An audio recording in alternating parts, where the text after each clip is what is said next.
we start out really thinking about student behavior, right? And students and how some kind of basic, psychology. This isn't gonna delve, into too much psychological stuff, but it's important to have a good understanding of how students think and how they approach problems, and help you understand how you can communicate with them, and situations in which maybe they're not learning, you're not going to get that performance out of a student. So some people may recognize this, Maslow's hierarchy of needs, right? And this is kind of a theory based on human needs must be met in order for effective learning to take place, right? Your student has to have basic needs met, and that starts down at that base level, right? Your physiological needs. If your student is hungry, dehydrated, fatigued, they're just not going to learn. And there's kind of a certain Navyism to that, where it's like, that's their problem, right? Like, I'm here to teach, it's up to them. But the reality is, as an instructor, like you have to make sure that stuff is happening. Otherwise, your time is being wasted, the X is being wasted, maintenance is produced in aircraft, for nothing, because your student isn't going to get anything out of it. This isn't SEER. We're not trying to build character, right? We're here to train pilots. The important part isn't that they suffer through nobly, it's that they learn. And so that brings us, as long as those physiological needs are met, that brings us to that kind of safety and security level. And the fact is, if your student doesn't feel safe, they're not going to learn. It doesn't really matter what you're trying to teach them. If they feel unsafe in the aircraft, they don't learn. And there'll be places in the syllabus where your student isn't going to feel safe, right? The first couple times, executing higher risk evolutions, those dark nights, low illumination, zero lux, overcast, out there in the turf environment, or maybe DLQs, HVBSS, stuff like that, no visible horizon. And this doesn't mean that you can't take them out, on those scary missions. But it means that in order for them to actually learn anything from it, in order for them to get something from it, you have to find the ways to make them feel safe, to make sure that they understand that you as the instructor are there to help manage that risk. And we'll talk more about risk management later on. But this starts in mission planning, right? And it goes all the way through the brief and the flight. By communicating as an instructor, that you have a good understanding of the risks, and that you have good controls for the risks, that you're not going to let your student get to a place that you can't get them back from, right? That you have the situation in hand, that you feel comfortable, that even if they don't feel comfortable, you feel comfortable. And that's about communicating how you as an instructor are mitigating risk to your student. And so that brings us to this one, and this definitely feels interesting, from a military perspective, love and belongingness. How does that fit? Really, the belongingness portion is that students, young pilots who don't really fit in the wardroom, right? Who are maybe isolated from the overall squadron for whatever reason. They're not going to learn. They just won't. It isn't necessarily your job as a fleet instructor pilot to handle that, right?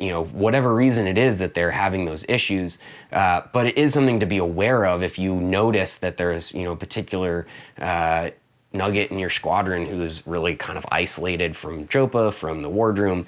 You got to realize that the likelihood that they're going to take a lot on board on their flights is pretty low, because they're really not kind of getting to that step. And then self-esteem, this is where we're really getting into that part where everybody's kind of rolling their eyes about the, hugs and kisses, the squishiness of this. But it's true, if students don't feel like they're doing well, if they don't feel like they're making progress, they don't learn. Students get stuck all the time in the SWTP syllabus with this feeling that every flight, every grade card is just kind of a new opportunity to fail, right? Just a new opportunity to get beat up by their instructor, to get told all the things they did wrong, and to kind of take one more step towards this sort of attrition that's been looming since API, when that's really not how it should feel in the fleet. That isn't the atmosphere that we want to create, because it doesn't create good pilots. It creates kind of bitter pilots under people who are kind of seeking to hit that minimum achievement level, and that's really not where you're trying to get to. So if you can meet all those needs on the way up, that is really where you're going to see students maximize their ability to learn, and maximizing their ability to learn is maximizing their quality as an aviator within the squadron, whether that's as a co-pilot or as your future wingman, section lead, whatever it is. Those roles are important, and you want nuggets who kind of grow into those roles. So it should be something that you kind of jump on to say, this is something that's important to me, that I want to communicate to instruct them in a meaningful way. The other thing as we kind of talk about the psychological and the student behavior portion is this Douglas McGregor's XY theory. So this is the last little bit of kind of textbook psychology, but this is something that you might see in human resources training or other areas, and he talks about theory X as this conception that humans are naturally sort of not drawn to work, and they're lazy, they're sort of motivated mostly by threats, right? And then this theory Y that says that humans are naturally drawn to work. They're self-motivated, they're directed, they're committed, they want to do these things, but that their commitment to those objectives is a function of the rewards they associate with those objectives. And most people will recognize really like that kind of theory Y, it really holds true as long as you're paying attention to what the motivations, right? So how do we use this as instructors?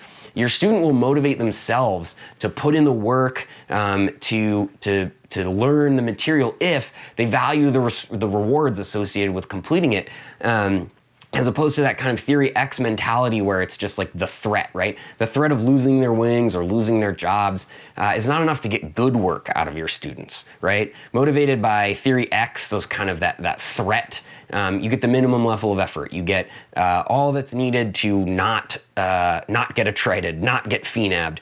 If you want to kind of unleash the theory Y in your students and see like a high level of performance, create those students who are executing at a high level, you have to help show your students why they should care, why they should be invested, what the rewards are. And this can be hard at the beginning of the SWTP, right? A lot of students don't see like, how is this applicable? I'm learning all of these things.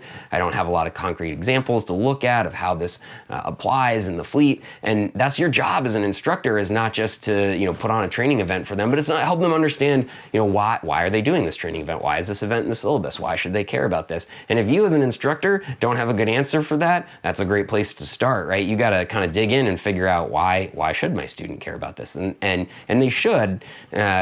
And if you're an instructor who really thinks that there isn't a point to this training that we're doing, that's kind of a separate issue that you have to figure out. So the last piece that we'll talk about here in this student behavior section are defense mechanisms. And this is kind of a psychological factor that you'll see from students, especially in the event that an event doesn't go well. Right? So if your flight does not go well, if it's an unstat, if it's just a poor flight, if there's some kind of safety issue, you had to knock it off and go home, that you'll see certain students who are kind of not receptive to taking responsibility, executing these various defense mechanisms, right? So the first one we talk about there, that denial, minimization, right? So that's refusing to accept that external reality and what has happened or will happen.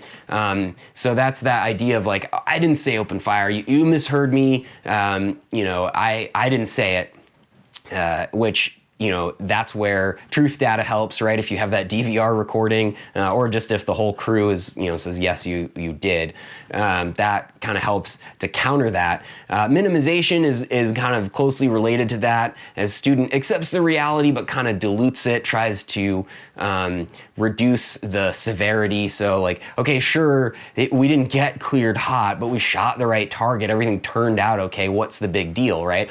And trying to take that moment where, okay, they screwed up, and kind of shift it off, minimize it, right? Compensation, so that's when a student attempts to take the focus off of a weakness by emphasizing a strength, right? That the kind of classic misdirection. Don't look over here, look over there, right? So who cares that we were 2 minutes off of TOT? My landing was perfect, it was beautiful, it was right, on the spot. And you got to bring that student back to, okay, yeah, no, that's great. Your landing was great. We landed exactly on the grid we wanted to hit. But the fact is we were 2 minutes late for our TOT, and that, remains a debrief point that we have to pay attention to. So then you get into projection, right? So a student who places blame for something wrong on someone else, and tries to kind of assign these personal motives or characteristics to that other person. And this a lot of times can be the instructor, right? So this is where you see students who say, you know, my instructor is just out to get me. My instructor just didn't like me. I failed because, you know, so-and-so that I flew with just doesn't like me personally. And can that happen? Sure, I'm sure that's happened. And will continue to happen. But as an instructor, it's your job, right, to communicate that, especially if maybe you are flying with a student that you do have had some kind of outside issues with, personal issues or work issues, whatever it is, to communicate that, you know, this isn't personally motivated. These are the objectives. And we'll talk later about assessments and using objective assessments to help kind of back yourself up as an instructor, that this isn't something that is, you know, character-based or that is personal, but that's based in, you know, objective measures of performance.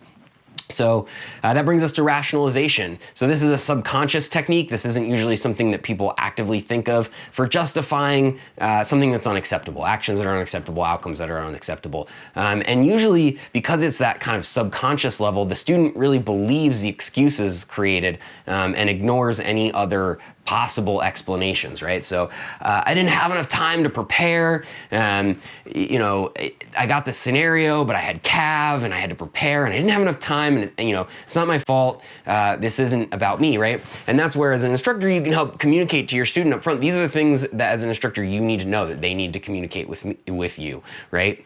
That they have certain things going on, stressors, life stressors, work stressors that are going to be impactful. That's something they have to communicate with you before the event, because after it goes poorly, that, you know, there's no ability for you as an instructor to reach back there and fix it. It's just, okay, the event is over and it was not good. Right, so that gets us to reaction formation, right? And this is kind of a fake belief. This is something that people convince themselves, created because you know, the truth causes anxiety. So this is where we see students in the SWTP, right? All this tactic stuff is BS. We're never going to do any of it. Who cares? It doesn't matter. This is a classic defense mechanism based out of reaction formation. And it's this idea that it's easier to convince yourself that none of this matters, that it's not important, that you're never going to use it, and you can show them all of the, you know, real-world applications, all of the deployments, detachments, everything that real squadrons have done over the decades, that, you know, this stuff does matter. You might go a whole deployment and never execute a particular mission area, or, you know, you might be out there for a week and be thrown right into the mix, and so that you have to break through this idea and convince them, because really mostly what a student is doing when they're creating this reaction formation is they're trying to deflect from the fact that they're not doing well, or they don't feel confident, or they don't feel like they're making progress or they're learning, and so they deflect, right? They create this reaction formation that says, oh, well, I'm fine because none of this really matters. And then the last one there is displacement, that pushing off onto someone else. And this is a little bit different from projection because it's usually not associated with kind of personal motivations, right? So this is like someone else did something and it wasn't my fault, and that's what really led to the adverse event. So if the ATs had punched the crypto, I'd have had Link 16, I wouldn't have shot the wrong target. But you know, the reality is we have lots of other ways to correlate targets, right? You know, data link is not the only way in which you verify a target as the correct target, and so that's not a valid argument, but it's a way of kind of deflecting, right? Oh, this is on someone else. If someone else had done their job, then I wouldn't have been kind of set up for failure, as it were. And to counter that as an instructor, right, you want to show the ways in which the student really was responsible. Now, if there's no kidding alibis, that's real, right? You get in that debrief, okay, these things, whether it's aircraft issues, fallouts, whatever it is, right? Alibis are one thing, but if the student really was responsible for the issue, then you have to find a way to kind of break through that displacement and show them where they were responsible.